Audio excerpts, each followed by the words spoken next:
C'est un pays producteur de pétrole dont on parle peu, à la suite d'un séminaire sur les droits de l'homme organisé par le Parlement européen. Plusieurs cas ont été recensés, une aubaine pour l'opposition équato-guinéenne qui souhaite se faire entendre pour faire fléchir le pays. Juan Carlos Odoangue, bonjour. Bonjour Madame Epoté. Vous dirigez la plateforme de l'opposition équato-guinéenne, Nexos Guinée équatoriale. Comment êtes-vous parvenu à sensibiliser le Parlement européen sur la question des droits de l'homme alors que la Guinée équatoriale figure rarement sur l'agenda international? Il y a actuellement une enquête judiciaire en cours en Espagne sur un réseau d'espionnage qui porte sur des enlèvements, des assassinats de dissidents et d'opposants politiques, des assassinats ciblés. Et donc cette enquête est actuellement en cours auprès de l'Audiencia nationale en Espagne. Il se trouve que parmi les personnes affectées par ces agissements du régime de Guinée équatoriale, il y a plusieurs binationaux. Et donc c'est d'abord le gouvernement espagnol qui s'est saisi de cette affaire. Et puis l'opinion publique espagnole a naturellement été choquée, interpellée. Et par le biais d'un groupe d'eurodéputés espagnols, le Parlement a été saisi de cette affaire. Alors c'est à partir de cela que nous avons été associés aux travaux du Parlement. Nous avons été invités au séminaire pour évoquer la situation des droits de l'homme en Guinée équatoriale. Mais au vu de ce constat fait par le Parlement européen, comment comptez-vous faire fléchir Malabo? Bon, comme vous savez, c'est la plus vieille dictature du monde. C'est une dictature militaire qui jouit d'une fausse respectabilité du fait notamment de ses relais importants auprès des élites politiques espagnoles, surtout. Mais les violations des droits de l'homme sont un fait constant, récurrent, qui est reporté périodiquement par les organisations internationales qui sont spécialisées dans la protection des droits de l'homme. Et donc, par la création de cette plateforme qui regroupe donc les principaux partis politiques d'opposition et les principaux activistes, nous essayons justement de briser l'omerta, de briser la loi du silence, de contrecarrer cette politique négationniste et d'occultation que mène la dictature depuis plus de 45 ans maintenant. Alors vous n'hésitez pas à comparer la Guinée équatoriale à la Corée du Nord, c'est un peu excessif quand même. Non, ce n'est pas du tout excessif, madame. Je suis un témoin privilégié du fonctionnement réel des institutions du pays, de par mon passé, de par les fonctions que j'ai occupées dans le pays. Et donc, non, ce n'est pas une exagération d'affirmer que parmi toutes les autres dictatures qui sévissent en Afrique en ce moment, celle de la Guinée équatoriale se détache de par son penchant répressif et liberticide. Alors de 2015 à 2018, vous avez présidé la Cour suprême en Guinée équatoriale. Pourquoi dénoncer aujourd'hui une situation que vous avez pratiquement cautionnée? Il faut que l'opinion comprenne que l'institution judiciaire ne participe pas de l'engagement politique en faveur de la dictature. L'institution judiciaire, bien au contraire, elle a pour fonction de garantir l'assujettissement du gouvernement, du pouvoir politique au droit.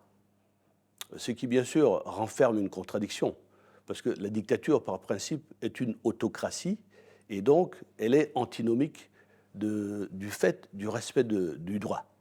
Et donc moi, en tant que président de la Cour suprême, j'ai été résolument engagé dans la défense de l'état de droit, dans mon obligation, en exercice de mon obligation d'évocation des dysfonctionnements du pouvoir judiciaire. Et donc j'ai pris fait et cause pour l'état de droit. J'ai toujours défendu l'indépendance du pouvoir judiciaire et j'ai ouvertement fustigé l'impunité statutaire dont bénéficient les détenteurs du pouvoir politique en Guinée équatoriale. Vous savez très bien que son fils ait été condamné par la justice française pour des faits très graves de détournement de deniers publics, en Guinée équatoriale, ces faits n'ont donné lieu à aucune action légale, bien que l'infraction pénale principale ait été commise en Guinée équatoriale. Mais quels sont les faits aujourd'hui qui font que vous êtes en rupture avec Obiang-Nguema? Comme je vous le disais tantôt, je n'ai jamais milité, je n'ai pas de passé de militant politique. Du fait justement de mon engagement en faveur de l'état de droit, le régime politique l'a assimilé à une forme de dissidence politique. Et donc en 2020, devant 3 ambassadeurs occidentaux, j'ai fait l'objet d'une tentative d'assassinat, bon, ce qui m'a obligé à quitter, à abandonner le pays. Vous êtes en exil aujourd'hui. On peut dire ça comme ça. Et que compte faire le Parlement européen après ces enquêtes? Le Parlement européen a adopté une première résolution qui condamne ouvertement le régime politique en place en Guinée équatoriale. Il y a eu par la suite un séminaire d'évaluation de l'incidence de cette résolution. Bien sûr, les instances pan-européennes, toutes les instances ont été sollicitées en vue de la mise en œuvre de cette première résolution. Le dernier séminaire auquel nous avons pris part la semaine dernière, le 13 février, il a été sollicité pour évoquer un peu, pour réévaluer le cadre de collaboration avec les instances européennes du fait de l'adoption de l'accord de Samoa qui remplace donc l'accord de Cotonou.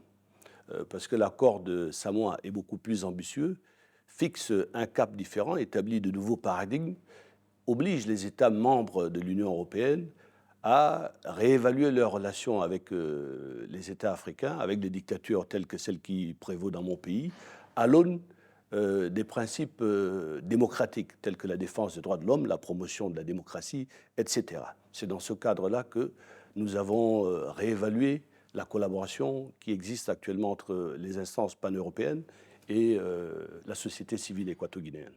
Alors, au sein de la plateforme de l'opposition que vous présidez, hein, Nexos Guinée équatoriale, quels sont les partis d'opposition qui se retrouvent au sein de cette plateforme et quels sont vos moyens pour être audibles? Comme vous savez, la dissidence en Guinée équatoriale est quasiment de l'ordre du délictuel et elle est très sévèrement réprimée par la dictature.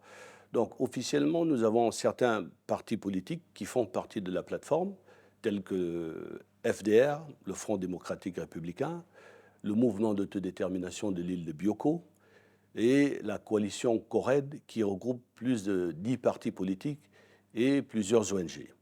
Donc la plateforme, elle regroupe l'essentiel de toutes les forces progressistes du pays.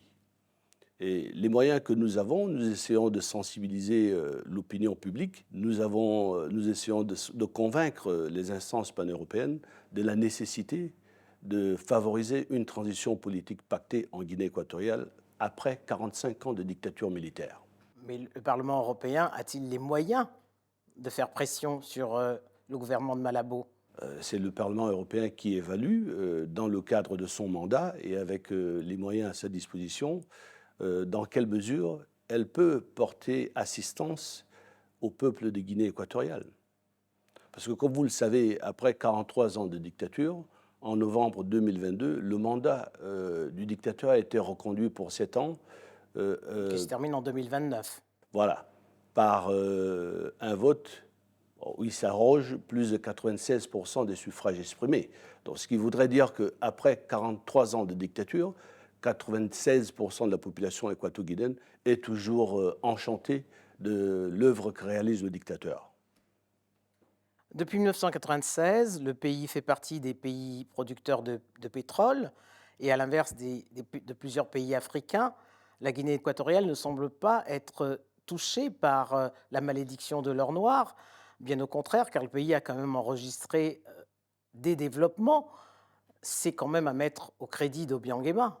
Oui, il faut bien distinguer de ce qui relève de la communication politique, de la démagogie, des objectifs réels qui ont été atteints grâce à la manne pétrolière.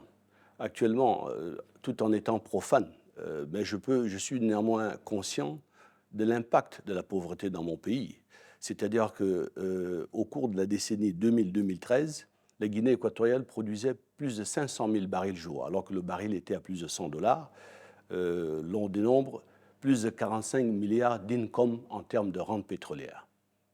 Actuellement, le pays se retrouve avec un taux de pauvreté de l'ordre de 80%. Certes, ils ont accompli une certaine transformation physique du pays. Au niveau des infrastructures, notamment. Oui, mais ce sont des infrastructures qui ont été surévaluées.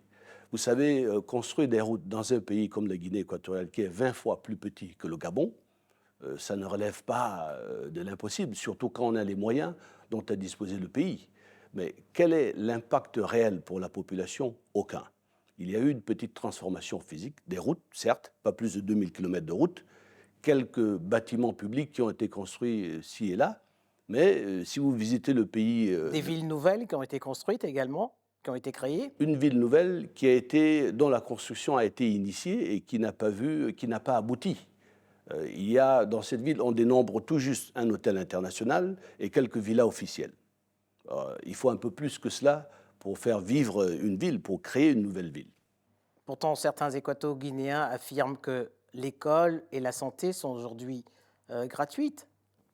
Loin de là, madame. Sur 100 écoles qui ont été construites en Guinée équatoriale, pas plus de 5 n'ont été construites par l'État. Donc, en termes d'infrastructures sociales, vous pouvez vérifier notre classement à l'index de développement humain. Nous sommes parmi les pires pays d'Afrique et donc du monde. Et avec la circonstance aggravante d'avoir été un pays très riche. Actuellement, l'État survit grâce à l'assistance financière du FMI, ce qui, en soi, est une infamie. C'est un paradoxe. Ouais. Un véritable paradoxe, madame. Juan Carlos Odorangue, un dernier mot. Quel est votre vœu pour la Guinée? Je souhaite que la communauté internationale introduise une dimension très importante dans les relations entre États. Il faut que la communauté internationale soit consciente de la situation dans laquelle se trouve la Guinée équatoriale de nos jours. Et pourquoi, à votre avis, ferme-t-elle les yeux? La communauté internationale ne ferme pas les yeux, mais la communauté internationale, elle est face à une politique de négation, à une politique négationniste, à une politique d'occultation, qui est l'œuvre d'un État qui en a les moyens. En face de cela, vous n'avez qu'une société civile qui ne lutte pas à armes égales avec la dictature. Je pense que c'est le paradoxe. Juan Carlos Odorangue, je vous remercie. Merci à vous.